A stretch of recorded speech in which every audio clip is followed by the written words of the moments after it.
Welcome to a radical way of thinking about your finances. Forget complicated charts, confusing jargon, and intimidating investment strategies. Let's talk about something we all understand. Children. Think of your money from this moment on as your newest family member, a lively, demanding, and constantly growing child. Why this analogy? Because like children, money needs nurturing, discipline, and careful guidance to mature and reach its full potential. Ignore your money, and like a neglected child, it will likely become unruly, demanding, and ultimately a source of stress. Show it care, attention, and a bit of tough love, and watch it flourish. This isn't about becoming a miser or hoarding every penny. It's about taking responsibility, just as you would for a child.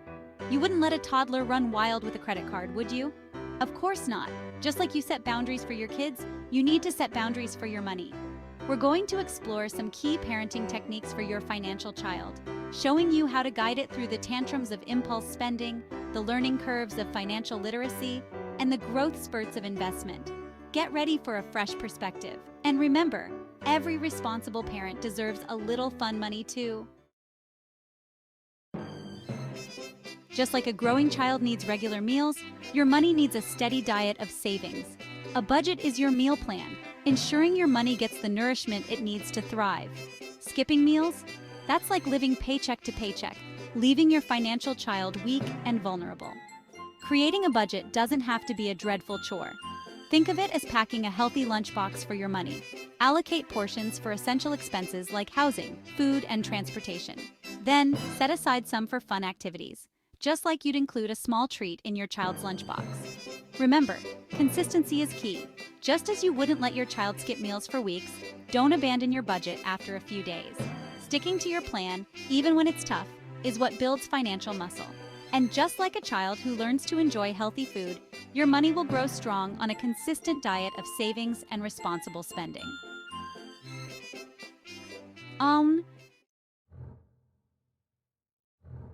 We've all been there. You're at the store with your child and suddenly they're throwing a tantrum because they absolutely have to have that shiny new toy. Impulse spending is the financial equivalent of a toddler's meltdown. It's driven by emotion, not logic, and it can wreak havoc on your budget. Credit cards are often the enablers of these financial tantrums. They're like giving your child unlimited access to the candy aisle. Sure, it feels good in the moment, but the sugar rush quickly fades, leaving you with a financial hangover and a mountain of debt. The solution? Timeouts. Just as you'd give a misbehaving child a timeout to cool down, give yourself a cooling off period before making any major purchases. Step away from the toy aisle, online shopping included, sleep on it, and see if the urge persists. More often than not, you'll realize that the must-have item wasn't so essential after all. Children are naturally curious, constantly exploring and learning about the world around them.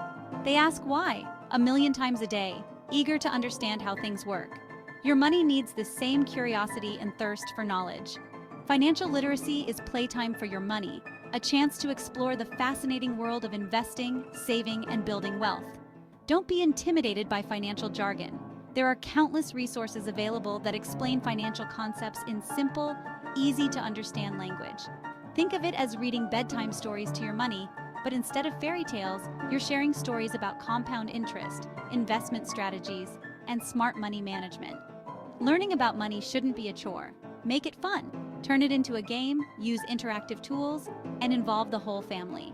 Just like you'd encourage your child's curiosity about the world, foster your own curiosity about the world of finance. The more you learn, the more empowered you'll become to make smart decisions for your financial child. Just like children go through growth spurts, your money needs opportunities to grow and reach its full potential. Investing is the financial equivalent of providing your child with nutritious food, a supportive environment, and opportunities to learn and develop. It's about planting seeds today that will blossom into a bountiful harvest tomorrow.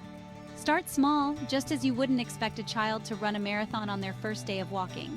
Consider low-risk investment options like index funds or mutual funds, which offer diversified exposure to the stock market without requiring extensive expertise. Think of it as enrolling your money in a financial kindergarten, where it can learn the basics of investing in a safe and supportive environment. As your knowledge and confidence grow, you can gradually explore more sophisticated investment strategies. But remember, just as you wouldn't push a child beyond their capabilities, don't take on more investment risk than you can comfortably handle. Slow and steady growth is the key to building a solid financial foundation for your child's future. As children mature, they learn the importance of sharing, helping others, and contributing to the community. Teaching your money the value of giving is equally important. Charitable giving is like showing your child the joy of helping those in need, fostering a sense of compassion and empathy that extends beyond personal gain. Start small, just as you'd encourage a child to share their toys with a friend. Choose a cause that resonates with you and make a small donation. It could be a local charity, a global organization, or a cause that's close to your heart. The amount isn't as important as the act of giving itself. Remember, giving isn't about depleting your resources. It's about teaching your money the importance of making a positive impact on the world. Just as you'd be proud of your child for helping others, you can take pride in knowing that your money is making a difference in the lives of others. Every parent knows about the terrible twos, a phase marked by tantrums, defiance, and unpredictable behavior. The financial world has its own version of the terrible twos: market volatility and economic uncertainty. Just when you think you've got a handle on things, the market throws a curveball, leaving you feeling anxious and unsure. Don't panic. Just as you wouldn't abandon your child during a tantrum, don't make rash decisions with your money when the market gets rocky. Remember, market fluctuations are normal. They're part of the natural ebb and flow of the economy, and they don't necessarily signal impending disaster. Instead of reacting emotionally, take a deep breath and stick to your long-term financial plan. Remember the lessons you've learned about saving, budgeting, and investing. Just as you'd patiently guide your child through a tantrum, patiently guide your money through periods of market volatility. This too shall pass. The ultimate goal of parenting is to raise responsible, independent adults who can navigate life's challenges with confidence and resilience. Similarly, the ultimate goal of managing your money is to achieve financial freedom and security, a state where you're no longer burdened by debt, financial stress, or uncertainty about the future. This doesn't happen overnight. Just as raising a child takes years of consistent effort, achieving financial freedom requires years of disciplined saving, investing, and responsible financial management. But the rewards are well worth the effort. Imagine the sense of accomplishment you'll feel when your money, like a well-raised child, is capable of supporting itself, providing for your needs, and even generating surplus wealth that you can use to pursue your passions, help others, or leave a lasting legacy for future generations. That's the true meaning of financial freedom, and it's a goal worth striving for.